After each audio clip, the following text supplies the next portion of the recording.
Hello, my dears. Daniela here, and welcome to another Wednesday edition of the Spa Marketing Made Easy podcast. This is our Beauty Bomb series where we share bite-sized bits of information on products, treatments, and ingredients. And today we are talking about fillers. So, fillers is something that if you work in the world of medical aesthetics, then you probably talk about fillers every single day or have very common knowledge about them. But if you're not in that space, they may be sort of a foreign concept for you.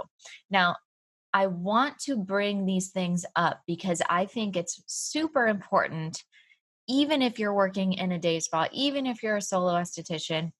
Injectables, Botox fillers, light and laser treatments, all of these things are a part of our industry. And at some point, your clients may be interested in what these services are. It's going to look really good on you if you're educated and know, a basic knowledge of what these things do, the pros and cons, the contraindications, all of these kind of things. So, and I know from my years working in medical aesthetics in dermatology offices and in plastic surgeons' offices, when I would do consults for our physician, so often people would come in and they really wouldn't know the difference between Botox and fillers.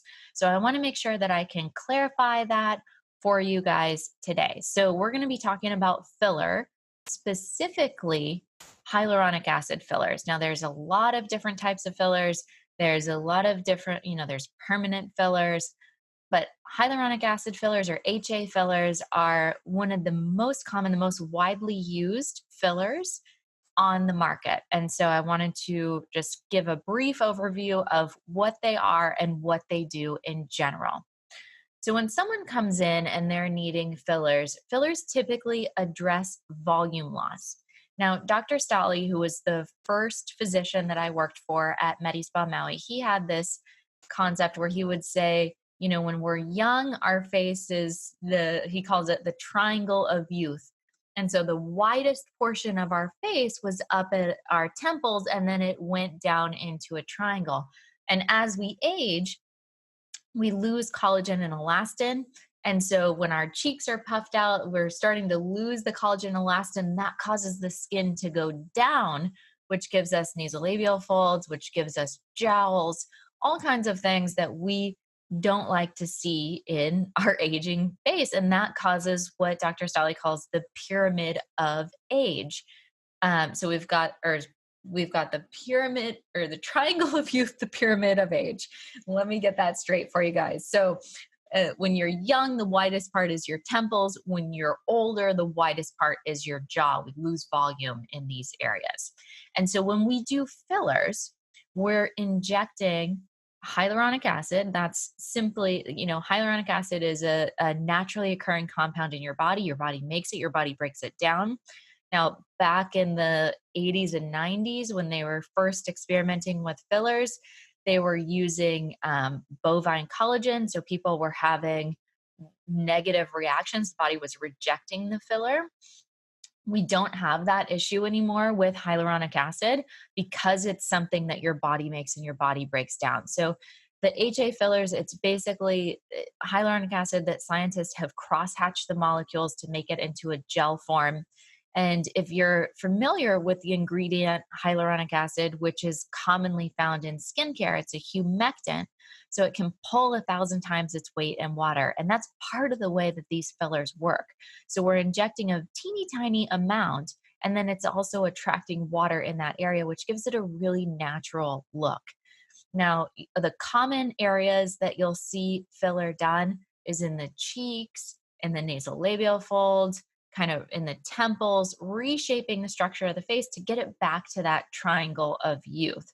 You'll also see it in lips. So if people are getting their lips done, they're typically injecting a hyaluronic acid filler in there as well.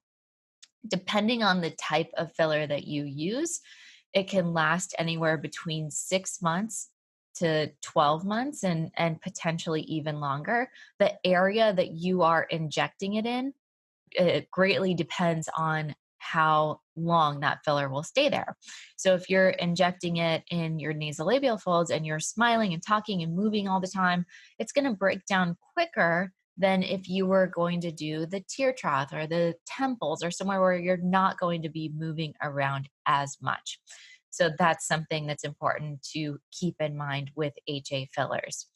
They address volume loss. And so they can help with lines and wrinkles, but not in the same way that Botox does. So Botox, we'll do another beauty bomb on Botox, but just to clarify, Botox addresses expression lines. So a really oversimplified way to think about the difference between the two is that typically from the eyes up is Botox, and from the eyes down, the lower 2/3 of the face is filler. That's way oversimplified. That's in general, but just kind of keep that in mind as you're thinking about anti-aging. Now, one more thing that I want to add about HA fillers, and one of the reasons that they are so popular, is because if you do an HA filler and you get something that you don't like maybe the lips got too filled, or there was a line that didn't look appropriate, or you just didn't like it, there's an ingredient, there's something called hyaluronidase that you can actually inject into the area, and it will dissolve that hyaluronic acid filler. So it will, make that go away. So you don't have to worry, if you get Botox and you get a droopy eye, you have to wait for the Botox to process out on its own. But with filler, if you get something that you don't like and you're using an HA filler, you can inject hyaluronidase to dissolve that out. So I hope that gives you a brief overview, a simplified overview, that you can have some knowledge of hyaluronic acid fillers that are out there on the market. If you guys have any questions, feel free to tag me over in the Spa Marketing Made Easy Facebook group. I'm happy to answer them, and I'll catch you on the next episode. Bye.